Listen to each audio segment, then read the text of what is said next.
So something that's come up for me that I'll mention then.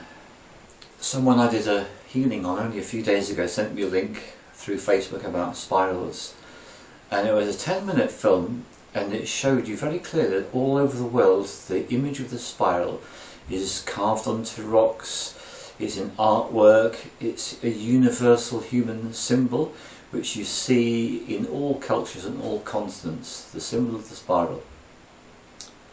And that's all they did. They left it there, and I couldn't believe it. I thought, is that all you're going to do with something as significant as amazing as spirals? But that's all they did. So I guess what I want to do, I want to link three things together. I want to link the spiral with the vortex with the torus. And in a sense it's the dimension, it's the dimensional awareness of the person, and also the medium that they're working with that is dictating all this. And I'm instantly reminded of a vortex in Arizona called Bell Rock, which is one I absolutely love. I've got images of it I can show you. And that's a lovely example of a three-dimensional concept of, because basically if the spiral is something that you draw on a piece of paper or a stone because it's limited to 2 dimensions. And the simplest way to understand how ubiquitous and universal spirals are is watch a dog go and sit down. You've seen this many times, I'm sure. Yeah. But moves towards the basket and moves in that particular way, and then finally positions himself. What I love is you only got to look at somebody's head, and there's a spiral there in the way that your hair grows. But to me, far more interesting than those examples is this: the human arm, your digits, your fingers. And what are you doing? That is creating a spiral. That's 2D. But what I love about the human arm is when you do that, you've turned it from 2D to 3D, and suddenly it's a vortex. So a vortex is simply a three-dimensional perception of what a spiral is. And why am I so excited about them? I'm so excited about vortexes because I'm going to move my terminology away from the spiral onto the vortex. I'm excited about vortexes because this is how all movement is done when you go outside 3D consensus reality. So in 3D consensus reality you want to go from A to B. The simplest way to get there is to go straight. And you walk or go in a vehicle, whatever it is. You might even fly in an aircraft. But the general perception we have is to go in a straight line as the shortest distance from A to B. And yet when you step outside the 3D consensus, exactly the opposite is the case. And what you get with all vortices is you get what I would call the acceleration effect. That basically as you speed around the vortex, you go faster and faster and faster until you breach the speed of light. And this is one of the wonderful illusions which mainstream science foists upon all human beings. All human beings are taught that there is a limit to the speed what you can move at, and it's the speed of light. 186,000 miles per second. That's what we're conditioned to believe. Absolute nonsense. As soon as you leave 3D reality consensus behind, you can travel at infinitely faster speeds than the speed of light. And the question as to how you do it, the answer is through the vortex, because it's the acceleration, it's the exponential acceleration that you get that gives you the ability to move faster than the speed of light. Which is why the speed of thought is much faster than the speed of light. It's a really interesting concept, a really interesting thought, and it brings back memories of 80s TV shows where you have the characters jumping into a time machine or a Stargate, and immediately the spiral appears and they jump in and they spiral and it goes faster and faster. Now this is the thing, why is it that all fictional media show the vortex? The most obvious example is Doctor Who. All being brought up with Doctor Who, what do they give you? Right in the credits, the spiral, the vortex. So it's such a funny thing.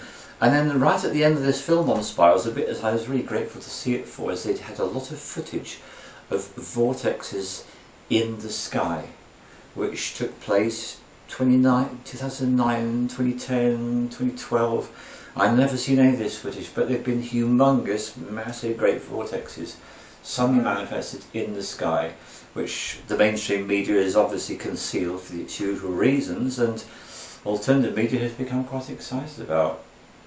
Wow. It really did get me. No idea about these vortexes. Neither did I. I'm going to show you that clip so you can have a look. It was really quite something. So to me that's such an understanding of all shamanic practice, because when I journey to the realms to retrieve lost soul parts for my client, what do? I go straight into the blue vortex. So here's the image of the blue vortex. Here are a few images of the blue vortex you can look at. And why is it the blue vortex? Good question. And why is it that so many times in fictional shows it's blue? But it is. You'd be amazed at the number of times it's blue. Very, very common. And some of these vortexes they filmed in the sky are also blue. So that was interesting to me as well. I suppose blue is very representative of unknown energies, isn't it? Especially electricity, etc. That's an interesting point. The connection with electricity, I especially like that, yes. Yeah, definitely. Wow, what a great topic to start with. Okay, we'll start with something straight away. That's good then, yeah.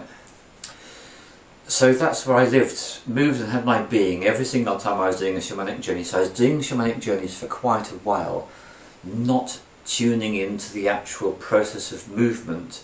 So therefore I was blind to the method by which I was journeying. All I knew was I lay down, I did a simple trance induction with the breathing or the drumming, and then I simply arrived there instantaneously.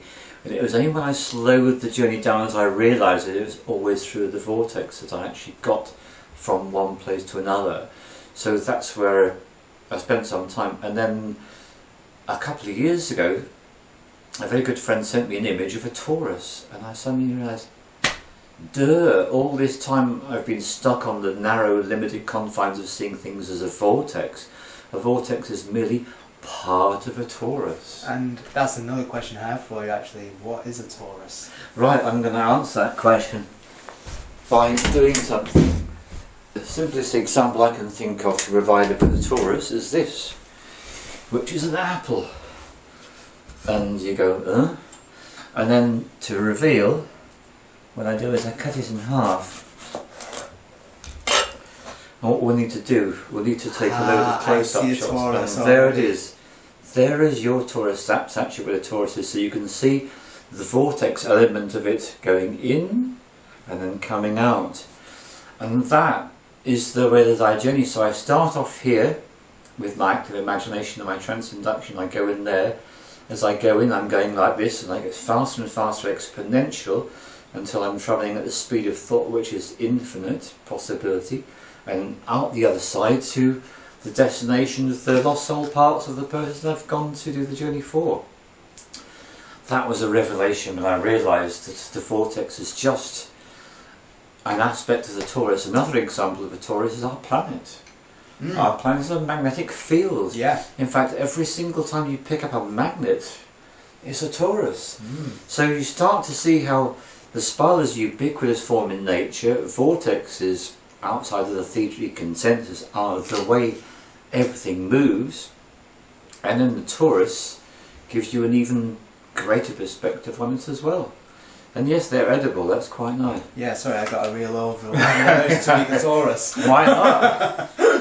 Absolutely.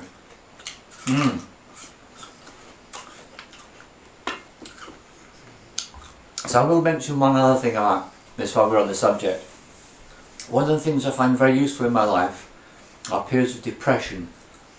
So I was experiencing some depression some weeks ago, and I was standing by a body of water, only a few minutes walk from my house, and we call it the Lodge. We're in the north of England, we have strange names for things, goodness knows why.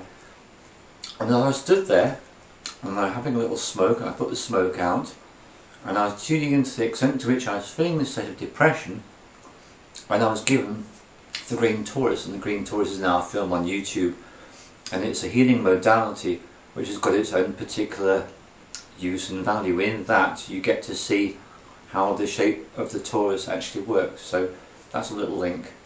So humans have a Torus around them as well? We are electric beings, we are energy beings, we are light beings, so therefore indeed we are magnetic beings as well. In fact, there's something which is called the ultimate permanent atom. If you go deep into esoteric anatomy, we talk about the ultimate permanent atom, and that is simply a Torus and you find that in every single component. So if you go down to a cellular level, you find it. If you go down to an atomic level, you find it. You go into a subatomic level, you find it. So the torus is one of the fundamental sacred geometrical building blocks of the universe as we understand it so far, along with the flower of life, the circle, the hexagon. There are certain shapes, the sphere, there's certain shapes which seem to be everywhere. Yeah, the building blocks of the universe. Yeah, universal building blocks, literally. So the torus is definitely one of them. It's, you know, it's funny, I was never taught about a torus in school.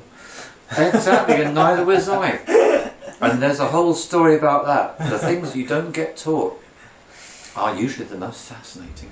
But as well, coming back to the vortex, and I know there's been a lot of talk in the media about extraterrestrials over the past, 50 years, but it seems to have reached a bit of a fever pitch over the past 3 to 4 years. Yeah.